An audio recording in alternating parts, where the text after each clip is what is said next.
እንዳሉ ታውቃለህ? መሀል ላይ ሌላ ሰው የሚገባ አለ አሉኝ። እሺ አልኳቸው። ይግባ ስላቸው አይ አንተ ነው መግባት ያለብህ ምናምን ብለው ከዛ መጡና ከዚህ በፊት ያደረከው ፋይት ምናምን ሪከርድ ምናምን ማለት ጀመሩ። እሺ ብዬ እንደዚህ አድርጌያለሁ። ከዚህ በፊት ብዙ አመት ቴኳንዶ ላይ እንዲቆይቻለሁ። ቴኳንዶ ላይ ብዙ ውድድሮችን አድርጌያለሁ ምናምን አልኳቸው። አያ ጨዋታ ሲጫወቱ ማለት ነው። ከዛ መጣና መልሶ ጌች የሆነ ቪዲዮ ሰራ። ሴዶ ይሄን ድብድብ ካልተደባደብክ የሶማሌውም እደባደባለሁ ብለህ ትተሃል ምናምን ሲል እኔ ቦግ አልኩኝ። ለምን የሶማሌውን ታሪክ ማውቀው እኔ ነኝ። ሶማሌው ራሱ ነው የሸሸው። ለምሳሌ እኔና እንበል ኑራ ፋይት ልናደርግ ነው።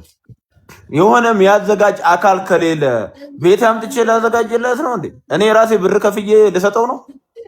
የሚያዘጋጅ አካል ከሌለ ስፖንሰር ከሌለ ራሱ ሰውየው ስልክ ያነሳ። ከዚህ በፊት ከሶማሌው ጋር ይሄ ረምዚ ሪል ስቴት የሚባል አወሩት ከስር ማለት ነው። እዛው ሆኖ ግን አይመልስላቸውም።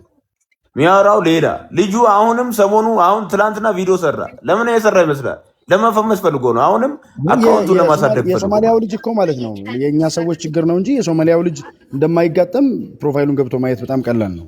ለመጋጠም ፈልገው አይደለም። በዛ ሰዓት ኢትዮጵያ ውስጥ ያሉ አብዛኛው ሰዎች የፈመሱት አንተን በመሳደብ ነው። ይሄን ስል ግን አንተን አሁን ባለው ግጥሚያ አንተን እየደገፍኩ አይደለም። እኔ ይሄን ግጥሚያ መጋጠም ከሚፈልጉና ቪዲዮ ከሰሩ ሰዎች መካከል አንዱ ነኝ። ይሄንም አረገው መጋጠም ፍላጎት ኖሮኝ ሳይሆን የማርሻል ስፖርትን የሰደበበት መንገድ ትክክል ስላልሆነ ግጥሚያውን እንዲሰጠኝ ቪዲዮ ሰርቼለት ነበር። ግን እኛ ያን ያክል ኢንፍሉዌንሰር ስላልሆነ ሶሻል ሚዲያው ላይ ግጥሚያውን ለመቀበል ፈቃደኛ አይሆኑም። እኔ አሁንም ምናልባት እዚህ የሚሰማ ሰው ካለና ግጥሚያውን ለመቀበል ፈቃደኛ ከሆነ ከዚህ ልጅ ጋር ለመፋለም ዝግጁ ነኝ። እኔ እዚህ በካራቴ ስፖርት ከ20 ዓመት በላይ ቆይቻለሁ። ግጥሚያውን ሜዳ ውስጥ የሚፈጠረውን አብረን እናያለን። እኔ እኮ ይግቡ ብያለሁ እኮ ይኸውልህ፣ እነዚህ ሰዎች ይግቡ። ለምን ጊዜ ስላለ አሁን የኔና ያሱ 4 ወር አይደል? በመሃል ይግቡ ይጫወቱ ብያለሁ። ከዛ መጨረሻ ከኔ ይገባል ብያለሁ እኮ። የሚያስገቡትም በጠቅላላ ያስገቡ፣ ሁሉንም ይግቡና ይጫወቱና ካሸነፈ እንቆይ እናደርጋለን፣ ከተሸነፈ በዛው ይቀራል ማለት ነው። ግን እነሱ ያ ቢዝነስ እንዲጠፋ አይፈልጉም። ገብተዋል? ቢዝነሱን ይፈልጉታል። አሁን የሆነ ሰው ቢገባ እኮ ማርሻል አርት የሰራ ሰው ቢገባ እንደሚያሸንፈው እኔ እርግጠኛ ነኝ። በስነ ስርዓት ማርሻል አርት የሰራ ሰው እንደሚያሸንፈው እርግጠኛ ነኝ። ኑራ አንድ ጥያቄ ያለኝ ቅርታ አድርጉልኝና ስፖርቱ ላይ ቢያንስ ከ20 ዓመት በላይ ቆይቷል አይደል? እና አሁን አንተ በስፖርቱ ላይ እንደቆየ ያህል እና ብዙ እርግጠኛ ነኝ የቤቤ ፋይትም ተከታታይ ነህ፣ ታየዋለህ፣ አያመልጥም ባይ ነኝ። ከዛ ግምት አስገባና ሴዶንም ቢያንስ ብዙ ዓመት አይቷል። ስንት ዓመት ሴዶን ታውቀዋለህ? እስኪ ምን ያህል ዓመት ቲክቶክ ሲጀመር በማርሻል አርት ስፖርት የምናውቀው ቲክቶክ ሲጀመር ሴዶ ነው የሚንቀሳቀስ የነበረው። ከዛ በፊት ሶሻል ሚዲያ እዚህ ፕላትፎርም ላይ የሚንቀሳቀስ ባለሙያ ስለሌለ ማለት ነው። አዎ ሴዶን በሚገባው ታውቀዋለህ። እና ጆኒ ተብዬውን እስኪ ያቺን ቆራሪቷን ምን ያህል ጊዜ ነው እስኪ ካወቀው ምን ያህል ጊዜ ሆናል? እኔ ያው ምን አይነት ነገር አስባለሁ መሰለህ፣ እኔ በልጁ በኩል ያየሁትን በራስ መተማመን አፕሪሼት ሳላደርግ አላልፍም፣ በጆኒም በኩል ማለት ነው። ግን ምንድነው መሰለህ አርቲስት ያ ልጅ ሪንግ ውስጥ ገብቷል። እኔ ኢትዮጵያ ውስጥ ባለው ግጥሚያ ጆኒ ሪንጉን ለመቀበል ዝግጁ ነው። የሚያዘጋጁ ሰዎች ናቸው እንጂ ምናልባት 5 ሚሊዮን ብር ሊያንስ ይችላል። በዛ ልክ ኢንፍሉዌንሻል ስለሆነ እሱ በጣም በርካታ ስፖንሰሮችን ሊያገኝ ይችላል። አሁን ስልክ ተደውሎበት ይመስለኛል ለእናንተ ይሰማል። ይሄንን ግጥሚያ ቢቀበል አንደኛ በጣም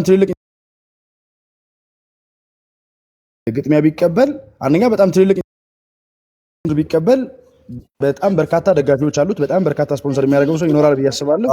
ፎሎወርስ ያገኛል። በጣም በርካታ ሰዎች እኛን ጨምሮ ይሄን ጨዋታ እንዲጫወት እንፈልጋለን።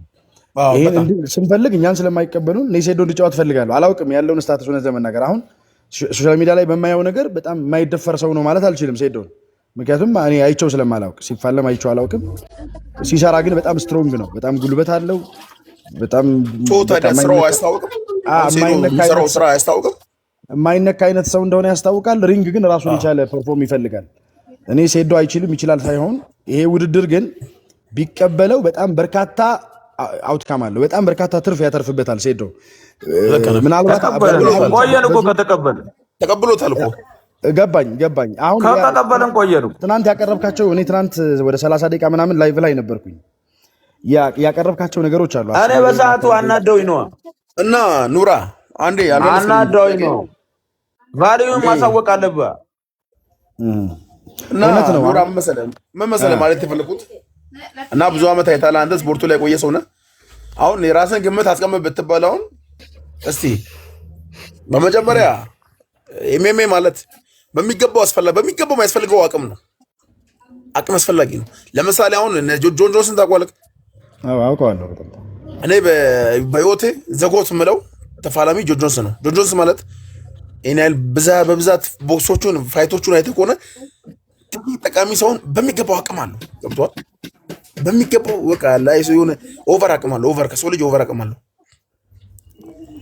እና በጣም እንዲሆን እየጠቀመው ያለው ነገር ቢኖር ጆን ጆንስ አቅሙ ነው። እኔ ነው የምለው። እንቁራሪቷ ቴክኒክ አላት፣ ቴክኒክ አላት እናውቃታለን። ነገር ግን የሴዶን ቦክስ መሸከም አቅም የለውም፣ መቋቋም አቅም የለውም። ሴዶ ሪንጉ ቁሞ ጠብቆ ምን ብሎ ያን ፈለገ ብሎ ሴዶ አንድ ካገኘው ይጥለዋል። በቃ አለቀ። እኔ ይሄን ነው የምለው። ገባህ? እናንተ ምንድን ነው የምትለው? ምን ትላለህ? ይሄን ግምት ምን አወስ አንተ ሙያዊ ግምት እኔ ይኸውልህ አሁን በቪዲዮ ነው የማያቸው አልኩህ። የማሸነፍ እድሉ 90% የማሸነፍ እድል አለው ሴዶ ይሄን ውድድር ቢቀበል። 10% ግራውንድ ላይ በጣም ስማርት የሆነ ቴክኒክ አለው። አይችልም የሚል ሜንታሊቲ ካለ አንተም ትክክል አይደለም። ሴዶ ጆኒ በጣም ስማርት የሆነ በጣም ግራፒንግ የማድረግ በጣም አቅም ያለው ልጅ ነው። ልክ ለምንድን አለው በጣም ሁለተኛ ደግሞ በእያንዳንዱ ጊዜ ራሱን ቻሌንጅ እያደረገ በጣም በየቀኑ ራሱን ለማሳደግ እየሞከረ ያለ ልጅ ነው። ፍልሚያ ግን ለወንድ ልጅ በጣም የክብር ጉዳይ ነው። አሁን ይሄ የገንዘብ ጉዳይ አይደለም፣ የክብር ጉዳይ ነው። ገንዘብ በየትም መንገድ ልታገኘው ትችላለህ። ምክንያቱም ያለበት የሶሻል ሚዲያ ተጽዕኖ ከዚህ በላይ ገንዘብ የምታገኝበት እድል እንዳለ ይሰማኛል። ቲም ብታዋቅር በጣም ጠንካራ ቲም አላውቅም። አሁን ሶሻል ሚዲያ ላይ ያለህን ቲም ለዚህ ውድድር የሚሆን አንድ ጠንካራ ቲም ቢውልድ አድርግና ይህን ውድድር ተቀብለህ ብትጋጠም እኔ በጣም ስሜቴ ነው። ምናልባት ከአንተ የተለየ ሙያ ላይኖረኝ ይችላል። የቲም አባል በሆኑላ ደስ ይለኛል። የዚህ የፍልሚያ ከጆኒ ጋር የሚፋለመው የሴዶ ቲም አባል በሆን ማድረግ የሚጠበቅብኝ ኮስት ከፍዬ አብሬ ለሆን ዝግጁ ነኝ። ግን አንተ ውድድሩን ለመቀበል ያለህ ፍላጎት በጣም ጥሩ ነው። ግን በጣም መስፈርት ሳታበዛ የቀረበውን ኦፈር ተቀብለህ ያንተና በአንተ ዙሪያ ያሉ ሰዎች ደግሞ ከዚህ በላይ በሚሊዮን አንተን ስፖንሰር ሊያደርጉ ተቀበልን ቆየን እኮ በቃ። ስለዚህ ተቀበልን ቆየን እኮ ኮንፊርም አደረግን እኮ እኛ እኮ ተቀብለናቸዋል። አሁን እነሱን ነው መጨረሻቸው ማየት የምፈልገው። እኔ እኮ ተናግሬያለሁ መጀመሪያ እኔ ተቀብያለሁ። መሀል ላይ አታሽላሉ ነው እንጂ 10 ሚሊዮን ካንሰል አድርገህ ነው የተቀበልካቸው አሁን ነው ወይስ 10 ሚሊዮን? እኔ ያንን እኮ ያልኩት በሰዓቱ አናደውኝ ነው በቃ ነገራቸው ነው ያናል ነው። እኔ እኮ ቫልዩን ለማሳየት ነው ዋጋዬ እንደዚህ ነው ለማለት ነው እንጂ እኔ እንደዛ እንደማይሰጡኝ እኮ ሹር ነኝ። ለምን እንደዚህ ገና ግን ቦነስ ከዛ በላይ እንደማገኝ ደግሞ እርግጠኛ ነኝ። ለምን ስፖንሰሮች ይመጣሉ፣ ምን ይመጣሉ፣ ቦነሶች አሉ ብለውኛል፣ አስረዱኝ። በቃ ከዛ በላይ እንደማገኝ አስረድቶኛል።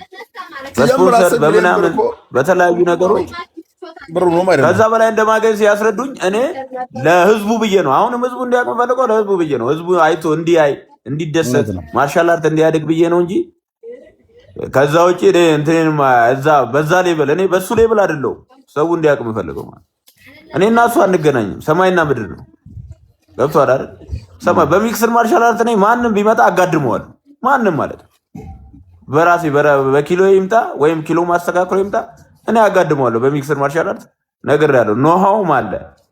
በቃ ሰርቻለሁም እየሰራውም ነው። 13 ዓመት እኔ ሚክስድ ኢኳንዶ ከዛ በፊት ነው 13 ዓመት ሙሉ ሚክስድ ማርሻል አርት ሰርቻለሁ። ገብቷል። እኔ ግራውንድ ላይ ሰርቻለሁ። አሁን ግራውንድ ታሪኬ ሰው ላያውቅ ይችላል፣ ግን አንዳንድ እኔ ሰልፍ ዲፌንስ ቴክኒኮች ላይ የግራውንድ ቴክኒኮች ያሳያሉ።